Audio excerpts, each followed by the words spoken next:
আমার নাম হচ্ছে সোমা রায় ঝা, আমি বোলপুর শান্তিনিকেতন থেকে এসেছি। আমি হচ্ছে এক্সরে টেকনিশিয়ান।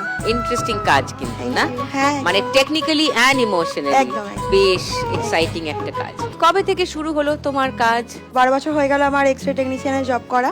আচ্ছা, আর আমার ফ্যামিলিতে আমার হাজব্যান্ড ছেলে আছে।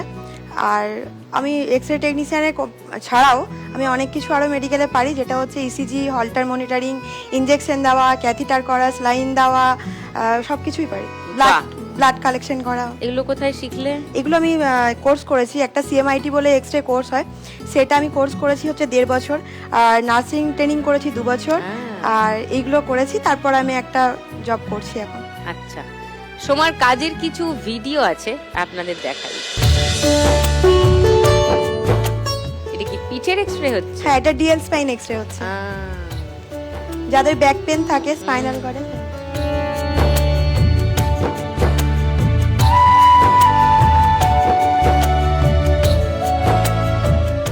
পায়ের এক্সরে হলো? এটা নি, লেফট নি।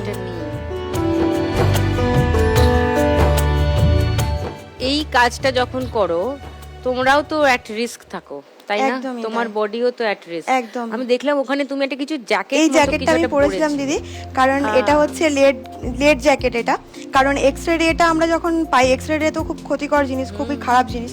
তো পেশেন্ট যখন আসে তখন পেশেন্ট সেটা একবার অ্যাবজর্ব করে, কিন্তু আমরা যখন কন্টিনিউ সেটাকে এক্সরে করি সারাদিনে 20টা 25টা 30টা, তো সেই ক্ষেত্রে আমাদের অনেকটাই ক্ষতি হয়, কারণ এক্সরে রেতে হিমোগ্লোবিন লেভেলটা অনেকটা কমিয়ে দেয়। ঠিক আছে, তো সেই মেয়েতে এইটা পড়তে হয়। এটা হচ্ছে লেড জ্যাকেট, এটা আমাদের অনেকটা প্রোটেক্ট করে।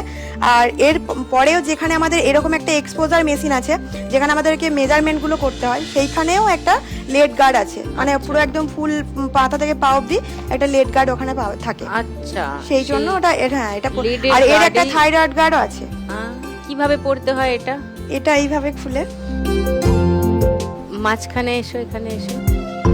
এটা কিসের লেডের বললে? এটা Lead-এর। ওজন কত? অনেক ভারী এটা। হ্যাঁ, তাই তো ভাবছি। হ্যাঁ, এ কি এইটা পরে কাজ করতে হয় হ্যাঁ, সারাক্ষণ? হ্যাঁ, এটা এটাই- ভীষণ ভারী, অনেক ভারী মানে এটা। ভিতরে পুরো সীসার পুরো, হ্যাঁ, পাত হ্যাঁ, রয়েছে, হ্যাঁ, তাই তো? হ্যাঁ, হ্যাঁ। কত ওজন এটা এটা হবে? প্রায় 20-25 কিলো ওজন। মাই গুডনেস, এটা পড়ার পরে হাঁটা চলা করবে কি করে মানুষ? আজকে যদি 1 লাখ টাকা যেত সোমা, কি করবে? আমার হাজবেন্ডকে ডাক্তার দেখাতে হবে, ও অসুস্থ, ওর ওপেন হার্ট সার্জারি আছে। ওর ওপেন হার্ট সার্জারি আছে, ক্লাভিকল ফ্র্যাকচার আছে, পেটে গলব্লাডার স্টোন অপারেশন আছে, হিপ জয়েন্ট ফ্র্যাকচার আছে। ওর জন্মগত হার্টে ফুটো ছিল, আচ্ছা, তো সেটা আমি 4 বছর আগে বুঝতে পেরে আমি সেটাকে অপারেশন করিয়েছি। এখন ওষুধ খাচ্ছে, এখন ঠিকঠাকই আছে, কিন্তু লাংসটা ওর অপারেশন মানে 50% ড্যামেজ হয়ে আছে। কি করে হলো? ধূম্রপান? হ্যাঁ। আর ছেলেরও 2 মাস আগে ডাম্পারের সাথে অ্যাক্সিডেন্ট হয়েছে, ওরও হাঁটুটা ভেঙে গেছে।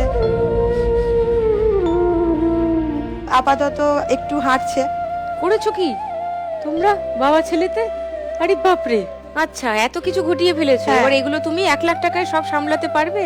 কিছুটা আমার হাজবেন্ডের আগে ট্রিটমেন্ট করাতে হবে, ওরটা আগে দরকার। কারণ ডাক্তারবাবু যখন ওপেন হার্ট সার্জারি হয়েছিল তখনই বলেছিল যে এর পরবর্তীকালে প্রবলেম হলেই কিন্তু 5 লাখ টাকা দরকার।